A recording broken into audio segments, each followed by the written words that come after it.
কিয়ামতের আগে ফোরাত নদী শুকিয়ে যে ঘটনা ঘটবে, আপনি জানেন কি?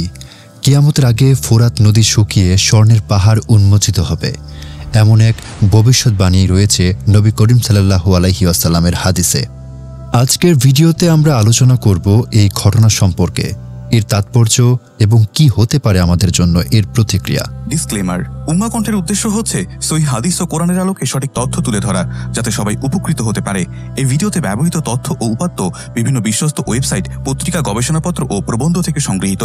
ভিডিওতে ব্যবহৃত চিত্র ও দৃশ্যাবলী সম্পূর্ণ কাল্পনিক এবং এআই নির্মিত। কোনো ব্যক্তি বা প্রতিষ্ঠানকে হেয় করা আমাদের উদ্দেশ্য নয়। যেহেতু উপস্থাপিত তথ্য পূর্ব প্রকাশিত উৎস থেকে সংগ্রহ করা, তাই এই ভিডিওর ভিত্তিতে কোনো অভিযোগ গ্রহণে উম্মাহ কণ্ঠ দায়বদ্ধ নয়। ধন্যবাদ।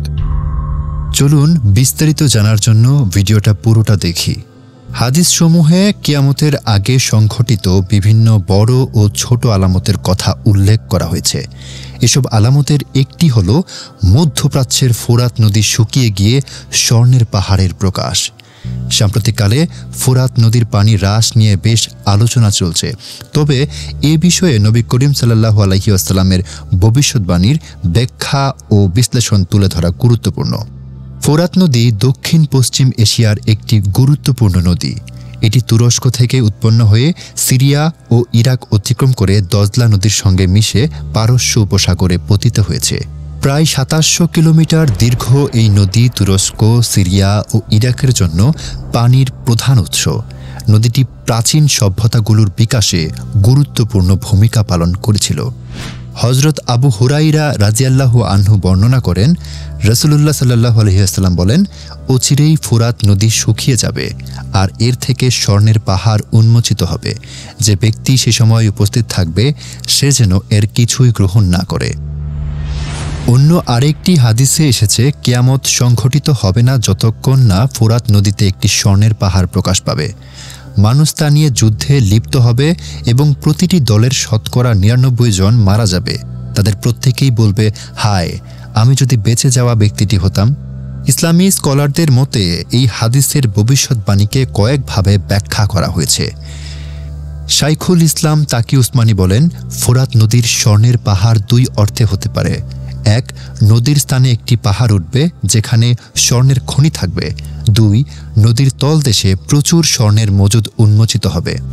কিছু গবেষক হাদিসের এই স্বর্ণকে কালো স্বর্ণ অর্থাৎ তেলের রূপক অর্থে উল্লেখ করেছেন, তবে মুহাদ্দিসগণ এরূপ ব্যাখ্যার বিরোধিতা করেছেন, কারণ হাদিসে জাহাব শব্দটির সরাসরি স্বর্ণ বোঝাতে ব্যবহৃত হয়েছে।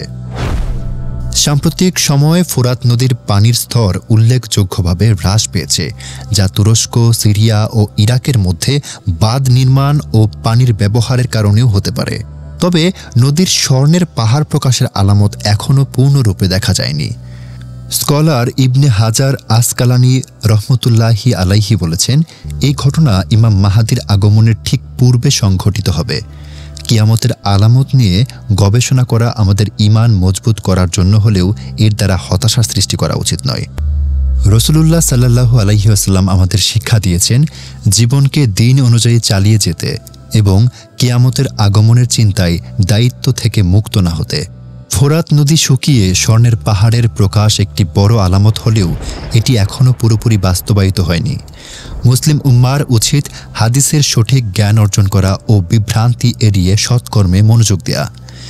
যদি আপনি আরও এই ধরনের ইসলামিক তথ্যপূর্ণ ভিডিও দেখতে চান, তাহলে অবশ্যই সাবস্ক্রাইব করুন আমাদের চ্যানেলকে এবং পাশের বেল আইকনটি ক্লিক করতে ভুলবেন না।